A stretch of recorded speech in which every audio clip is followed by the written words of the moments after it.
Details చూద్దాం. తిరుపతిలో ప్రభుత్వ నిర్లక్ష్యంతో కొంతమంది భూ యజమానులకు తిప్పలు తప్పడం లేదు. గత వైసీపీ ప్రభుత్వంలో ప్రభుత్వ భూములతో పాటు ప్రైవేటు వ్యక్తుల స్థలాలను కూడా సెక్షన్ 22A ప్రభుత్వ స్థలాలుగా అసైన్లో నమోదు చేశారు. ఏళ్ల తరబడి ప్రభుత్వ కార్యాలయాల చుట్టూ తిరుగుతున్నా ఫలితం కనబడడం లేదని బాధితులు వాపోతున్నారు. దీనిపై ఇప్పటికైనా కూటమి ప్రభుత్వం దృష్టి సారించి భూములకు విముక్తి కలిగించాలని కోరుతున్నారు.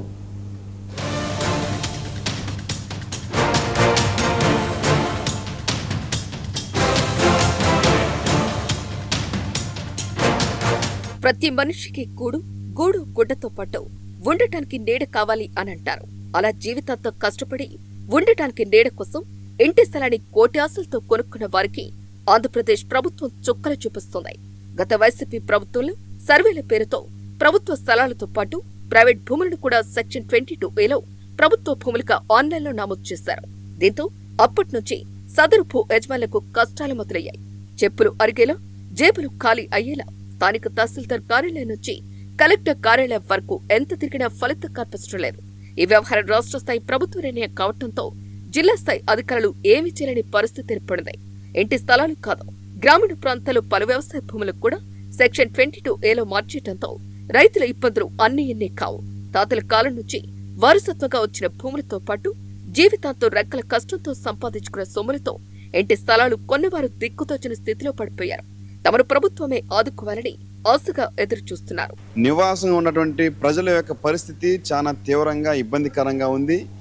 22A అనేటటువంటి ఒక నిబంధన తీసుకొని వచ్చి పెట్టడంతో సొంత ఇంట్లో ఉన్నటువంటి వాళ్ళందరూ కూడా తమ సొంత ఇంట్లో తాము ఈరోజు స్వేచ్ఛగా బతకలేని పరిస్థితుల్లో, తాము స్వేచ్ఛగా జీవించలేని పరిస్థితుల్లో ఈరోజు 22A అనేది అడ్డుగా మారిపోయింది. దానికి కారణం 22A అనేది తిరుపతి దాదాపు సగం ప్రాంతాలు 22A కింద ఉన్నాయి. పెద్ద కాపులు ఏవేటు కానీ, లేకపోతే అప్పకుండా తాతయ్యకొండ గంగం వీధి కానీ, లేకపోతే అప్పక్క ఏదైతే బస్టాండ్ దగ్గర నుంచి లేదా పద్మావతిపురం దగ్గర నుంచి తిరుపతి ఆనుకున్నటువంటి తిరుపతి మొత్తం సరౌండింగ్లో చూస్తే దాదాపు 60% 22A కింద ఉన్నాయి. చాలా భూముల్ని ఆ క్లాజులో చేర్చడం వల్ల నిజమైన భూ యజమానులకి చాలా హక్కులు కోల్పోయే ప్రమాదం ఉంది, కోల్పోతున్నారు కూడా.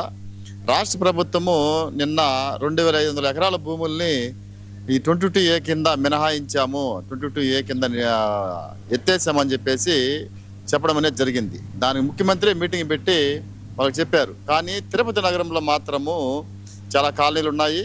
ఆ కాలనీల్లో 22A కింద అనేక వేల మంది ఇల్లు కట్టుకొని నివాసం ఉంటున్నారు. వాళ్ళకి ఎవరికి కూడా ఈ 22A వల్ల అన్యాయం జరుగుతుంది.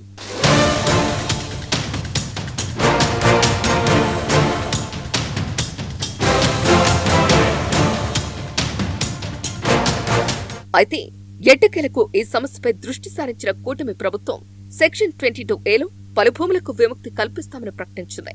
వాటికి సంబంధించిన డాక్యుమెంట్స్ పక్కాగా ఉన్న వారికి ఇబ్బందులు ఉండవని తెలిపింది. అయితే ప్రభుత్వ ప్రకటన తర్వాత కూడా పరిస్థితిలో పెద్దగా మార్పులు లేని పరిస్థితి నెలకొంది.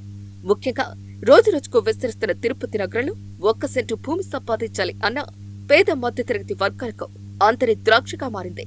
ఇలా ఉంటే గతంలో కొన్న భూములు ప్రభుత్వ భూములుగా మారిపోవటం మరింత దయనీయమైన పరిస్థితి.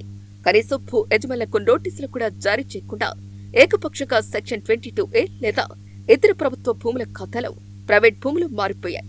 ప్రభుత్వ అధికారులకు ఎన్నిసార్లు అర్జీలు పెట్టుకున్నా, PGRS లాంటి కార్యక్రమాలు బొర్ర పెట్టుకున్నా ఫలితం మాత్రం లేకుండా పోయింది. తాజాగా రెవెన్యూ మంత్రి ప్రకటన తర్వాత మళ్లీ తమ భూములు తమకు వచ్చాయని ఆశాజీవులు భావించారు. అయితే ప్రస్తుతం పరిస్థితి అలా కనపట్టలేదు. ఏదైతే హామీ ఇచ్చిందో ఈ రోజు దాన్ని తుంగలో దొక్కే ప్రయత్నం చేస్తోంది. గత సంవత్సరం చంద్రబాబు నాయుడు చెప్పాడు 22 భూముల మీద నిషేధాన్ని ఎత్తేస్తామని. కానీ ఇంతవరకు ఎలాంటి ఇది లేదు. పట్టణాల్లో కావచ్చు, ప్రాంతాల్లో కావచ్చు, పల్లెటూరులో కావచ్చు, ఎక్కడ చూసినా కూడా ఈ భూముల మీద చాలా వరకు ఇబ్బందులు పడుతూ ఉన్నారు.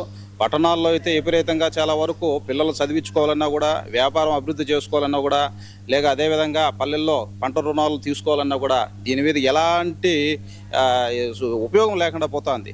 అదేవిధంగా రాజకీయ నాయకులు, రాజకీయ గుండాలు ఈ 22A భూములు ఎక్కడ ఉన్నాయో అక్కడ దాన్ని కబ్జా చేసి చాలా వరకు ప్రజలను ఇబ్బంది పెడుతున్నారు. ఇది ఎందుకు జరిగిందంటే ప్రభుత్వం అసైన్మెంట్ భూములను ఫ్రీ హోల్డ్ కింద చేసి సెటిల్మెంట్ చేసే విధంగా గత ప్రభుత్వం నిర్ణయం తీసుకున్నది. అందులో భాగంగా ప్రభుత్వ భూములు ఏమున్నాయి అవంతా కూడా నిషేధ భూముల జాబితాలో చేర్చాలనే ప్రయత్నంతో రెవెన్యూ అధికారుల అత్యుత్సాహంతో గత ప్రభుత్వంలో చేసినప్పుడు కొన్ని ప్రైవేటు భూములు కూడా పట్టాదారు భూములు కూడా ఆ 22ఏలో చేర్చబడింది.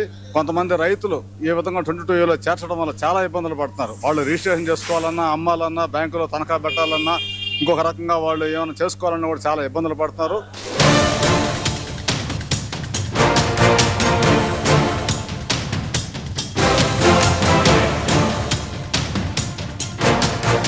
ఇప్పటికైనా అధికారులు తమ మొరను ఆలకించాలని, ప్రభుత్వం తమపై దయ చూపాలని పేద మధ్య తరగతి వర్గాలు కోరుతున్నారు. శ్రమతో పాటు కార్యాలయంలో చుట్టూ తిరుగుతూ బ్రోకర్లను ఆశ్రయిస్తూ జేబులు కూడా ఖాళీ చేసుకుంటున్నామని ఆవేదన వ్యక్తం చేస్తున్నారు. మరి ఏపీ ప్రభుత్వం చెప్పినట్లుగా ప్రైవేట్ వ్యక్తుల భూములకు సర్కారు చెర నుంచి ఎప్పుడు విముక్తి కలుగుతుందో వేచి చూడాలి. 22A కింద అనేకమైన భూములను పెట్టి రైతుల్ని, అదే కాలనీలో నివసించే వాళ్ళని, గ్రామాల్లో నివసించే వాళ్ళని ఇబ్బంది పెడతా ఉంది. తను బ్రహ్మాండమైన భూ విధానాన్ని తీసుకొస్తానని చెప్పి ప్రకటిస్తున్నప్పటికీ ఆచరణలో అశాస్త్రీయమైన పద్ధతులన్నీ తీసుకొచ్చి లేనోటన్నింటినీ 22ఏలో పెట్టి రైతాంగాన్ని, అది ముఖ్యమంత్రి పదే పదే ప్రకటిస్తున్నాడు. కాబట్టి డీకేటీ భూములకు సంబంధించే కాకుండా ఈరోజు ఆల్రెడీ సెటిల్మెంట్ పోయిన భూములను కూడా 22ఏలోకి పెట్టి రైతాంగాన్ని ఇల్లు వేసుకున్న వాళ్ళని ఇబ్బంది పెడుతున్నారు.